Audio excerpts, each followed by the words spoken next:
Global star Ram Charan game changer లాంటి భారీ disaster తర్వాత ఒక మంచి హిట్ కోసం కష్టపడుతున్న విషయం తెలిసిందే. అందుకోసమే బుచ్చిబాబు సానా దర్శకత్వంలో పెద్ది సినిమాను మొదలు పెట్టాడు. హృది సినిమాస్ మరియు IVF ఎంటర్టైన్మెంట్ బ్యానర్ పై వెంకట సతీష్ కీలారు, ఇషాన్ సక్సేనా నిర్మిస్తున్నారు. ఈ చిత్రంలో చరణ్ సరసన జాన్వీ కపూర్ హీరోయిన్ గా నటిస్తుండగా మీర్జాపూర్ ఫేమ్ దివ్యేందు శర్మ విలన్ గా నటిస్తున్నాడు. ఇప్పటికే ఈ చిత్రం నుంచి రిలీజ్ అయిన పోస్టర్స్, ఫస్ట్ షాట్ ప్రేక్షకులను విశేషంగా ఆకట్టుకోవడంతో పాటు భారీ హైప్ ను తీసుకొచ్చి పెట్టాయి.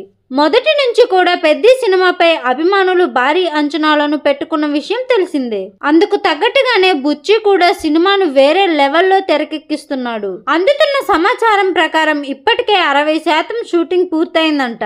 ఫస్ట్ హాఫ్ అవుట్ ఫుట్ అదిరిపోయిందని తెలుస్తోంది. ఫస్ట్ హాఫ్ ఎడిట్ కూడా అయిందని, అవుట్ ఫుట్ తో రామ్ చరణ్ ఫుల్ హ్యాపీ అని సమాచారం. రేపటి నుంచి పూణేలో చరణ్ జాన్వీ పై సాంగ్ షూట్ మొదలు కానుంది. ఈ సాంగ్ కు జానీ మాస్టర్ కొరియోగ్రఫీ చేస్తున్న తెలుస్తోంది. పెద్దికి AR రెహమాన్ సంగీతం అందిస్తున్నాడు. త్వరలోనే ఫస్ట్ సింగిల్ రిలీజ్ కు సిద్ధమవుతుంది. మ్యూజిక్ పరంగా పెద్ది బ్లాక్ బస్టర్ అవుతుందని, రెహమాన్ మ్యూజిక్ అదరగొట్టాడని ఇన్సైడ్ వర్గాలు టాక్. ఏదేమైనా ఈసారి పెద్ది సినిమాతో చరణ్ భారీ హిట్ ను అందుకుంటాడనేదే మాత్రం పక్కా అని మెగా ఫ్యాన్స్ చెప్పుకొస్తున్నారు. అందుకే ఇప్పటి నుంచి పెద్ది నుంచి ఏ అప్డేట్ వచ్చినా రచ్చరచ్చ చేస్తున్నారు. మరి ఫ్యాన్స్ అంచనాలను చరణ్ అందుకుంటాడా లేదా అనేదే చూడాలి. వీడియో నచ్చితే లైక్ చేసి ఇలాంటి ఇంట్రెస్టింగ్ వీడియోల కోసం మన ఛానల్ ని సబ్స్క్రైబ్ చేసుకోండి.